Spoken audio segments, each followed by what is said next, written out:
If you enjoy the content on this channel and would like to help me out with the production of more content for this channel, then please consider supporting me on Patreon, link in the description down below. Ding dong! Ding dong! Ding dong! I brought my lunch, boss. You are here to fill the position of nincompoop, yes? No? That's me. Then why do you not use the nincompoop entrance? Okie dokie!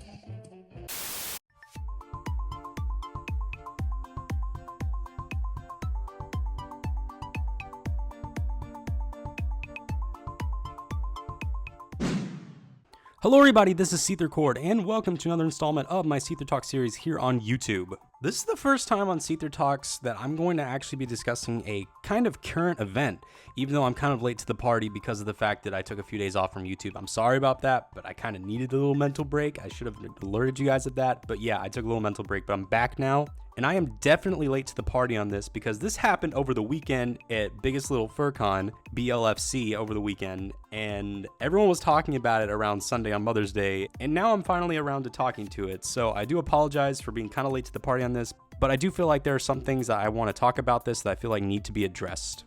I did not go to BLFC this year, but after going on Twitter and being jealous of people that did go, I have heard from most people that the reception of the con overall was very well. A lot of people had a great time. Very little issues actually happened except for one incident involving a little girl in her fursuit.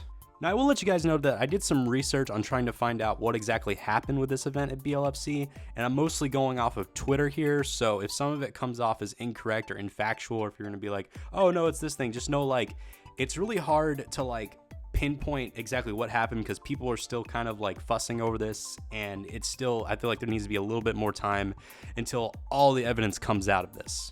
So basically the incident went like this. A little girl had her own personal made fursuit and she went with her parents to the convention. And she did end up getting separated by her parents for a short period of time. And during that period of time, two other people at the convention that will go unnamed, I don't want to actually mention whoever did it in the video, plus because of the fact that I don't want to really start drama or encourage people to go hate mobbing on this person, and also because I can't necessarily pinpoint exactly who it is. But anyways, the two people that she encountered with at this convention basically told the little girl that your fursuit sucks, and basically harassed her a bunch of times just because of the fact that her fursuit wasn't as good as most of the other fursuits there at the convention. And if you do look at her fursuit, since she's very young, she does tend to have the Walmart brand style kind of cringy looking fursuits, which there's nothing wrong with that. Most people who are very young in the fandom around her age tend to own those, and I'm not hating or dissing on people that have those. If you enjoy those, go for that. It's just that they tend to get a very bad rep. Now, that does not mean that I excuse the two people who harassed this girl over that. It was very unprofessional. It was not tolerable at all, and I am very glad that they got those two people who were harassing her out of the convention grounds. It does get me really mad knowing that there are definitely people in the furry community that can be really stupid and act like this and feel as if they have the right to act as if they're better or superior to other people because their fursuits are better or they don't have as bad fursuits as these people do. And I just find it ridiculous how people tend to have a superiority complex basically off of materialistic things that they have. It's like thinking that you're better than everyone else on YouTube because you have more subscribers than these sets of people. That doesn't mean anything, and it doesn't mean you should definitely harass them over things like that either. So I will say it was good on the staff for getting those people exited right there. If they didn't do that, that would have been a very huge criticism of the staff, but good thing they got them out, especially because of the fact that they were harassing a little girl. And that was definitely intolerable completely. To get sidetracked for a sec, a lot of people on Twitter are trying to pinpoint exactly who did it and kind of go on a witch hunt for this person. I don't feel like that's what should really be focused for of this whole situation. I will say that people need to more so focus on the positive aspects that came out of this because tons of furries were giving this girl support, and the little girl also had her parents make a Twitter account for her, and she has gotten nearly 4,000 Twitter followers now at this point. Even I followed her.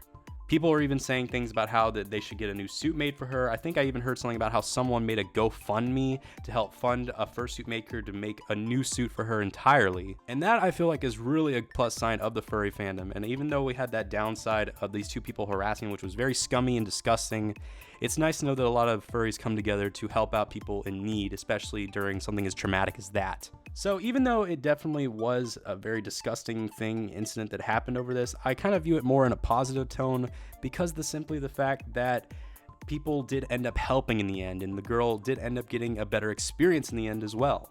And I definitely do give credit to BLFC for handling the situation in a very good way, and I do hope that other conventions that are getting big around the furry fandom in the world follow suit and take this as a good step to where to take your convention.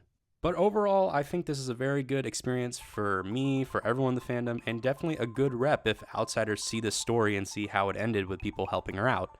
So that definitely wraps up this episode of SeetherTalks for today. Please definitely go check out the little girl's Twitter page, which is at Emma_Wolfie on Twitter. There will also be a link down to her Twitter account in the description down below.